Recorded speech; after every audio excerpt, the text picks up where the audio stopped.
Assalamualaikum warahmatullahi wabarakatuh. Wilujeng patepang deui baraya hate Sunda di mana baya ayana. Dina dangut ieu simkuring seja ngaguar perkawis salah sahiji widang keilmuan nyaeta ilmu pangasalan atanapi pangbalikan. Nanging sateeu acana da dihapunten simkuringan saukur ngadugikeun mudah-mudahan aya sasieun sabeunyireun kangge pulukeun urang sadayana janten panyaang panggeuing batin urang. Kumaha ari ilmu pangasalan teh guaranana? Ari anu disebut ilmu pangasalan mah nyaeta ulikan asal usulkeun diri. Asal ti Gusti yakti kedah tiasa mulih deui ka Gusti. Pulih kajati pulang ka asal atanapi innalillahi wa inna ilaihi rojiun. Wa ilallahu turja'ul umur. Nyaeta ilmu kasampurnaan nyampurnakeun hirup hurip ku sumerah pasrah ka Gusti la haula rumasa diri taya tangan pangawasa taya kula wungkul Gusti nu wajib dina ayana la maujuda illallah. Nyaeta ilmu katunggalan ngalebur diri manunggal pulang ka asal. Ieu anu disebut ya awalu ya akhiru. Lir wilangan ti 0, 1, 2, 3, 4, 5, 6, 7, 8, 9, 10 pulang deui ka 0. Kitu. Buktosna kantos kapungkur sepuh urang ngademokeun ilmu pangasalan ageman karuhun Sumedang. Nyepeng besi ngurucuk janten cai. Janten sami sareng kalimah aslul hadidi min suhbal ma'i wa suhbal ma'i min nur Muhammad. Pamiku ilmu kasaktian mah paling nyepeng besi saukur tiasa hurung atanapi milai. Eta bentena ilmu pangasalan sareng ilmu kasaktian. Dina Quran disebat ngeunaan naon anu disebut pangasalan nyaeta jalan atanapi ambahan ngaasal usulkeun diri. Hiji aya ilmu rahyang atanapi ilmu pangasalan seuneu. Cepengan idajil. Khalaqallahu min sijjin. Seuneu anu kacida panasna. Anu diwariskeun ka Sayyid Anwar bin Sis bin Adam. Teras kadua ya ilmu danghyang atanapi ilmu pangasalan taneuh. Ageman Adam khalaqallahu min turab min tin min solsolah. Diciptakeun tina taneuh.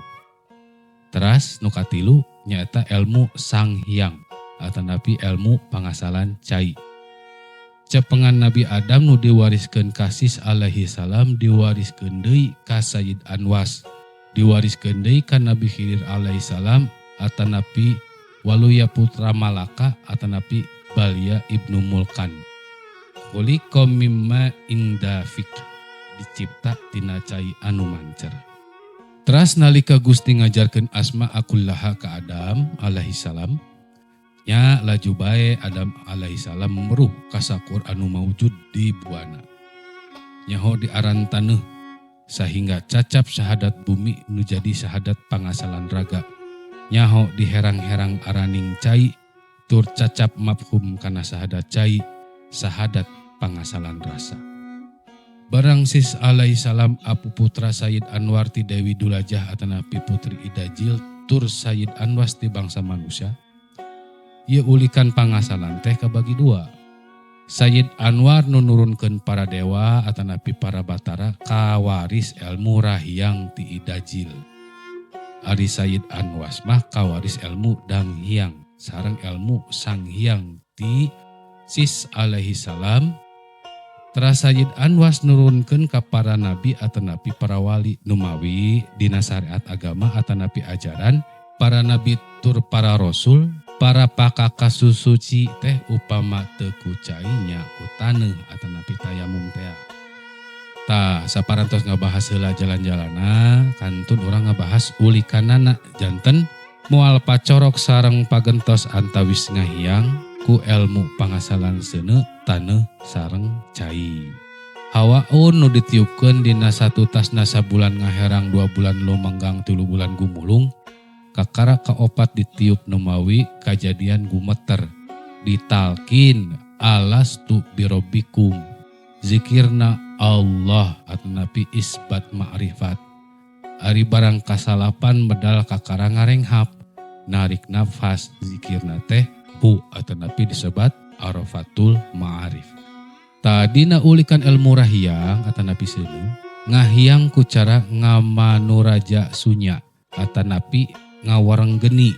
Dina istilah sanesna sebatna teh ngaduruk raga ku ilmu. Carana meditasi mayun ka salah sawios mandala papat bari mepet pancadria mapatkeun sahadat geni sareng pangasalanana nu teu kadugi keulikan ilmu tapana atanapi tirakatna nya di mana maot disareatan ku cara diduruk layona nganggo kayu gaharu atanapi cendana ngalangkungan hiji upacara anu dipimpin ku pandita agung nu uninga prak-prakanana sapertos anu diagem ku kaum Hindu dugi ka ayeuna. Teras upami dina ulikan ilmu danghiang nyaeta taneuh teh ngahiangna disebat tilem. Cara meditasina mayun ka salah sawios mandala papat bari mepet pancadria mepat sahadat bumi sareng pangasalanana.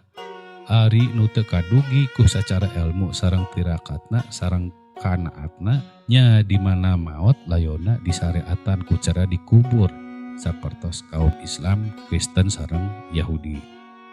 Teras dina ulikan ilmu sanghyang nyaeta cai, cara meditasina mayun ka salah sawios mandala papat bari mepatkeun sahadat cai sareng pangasalanana.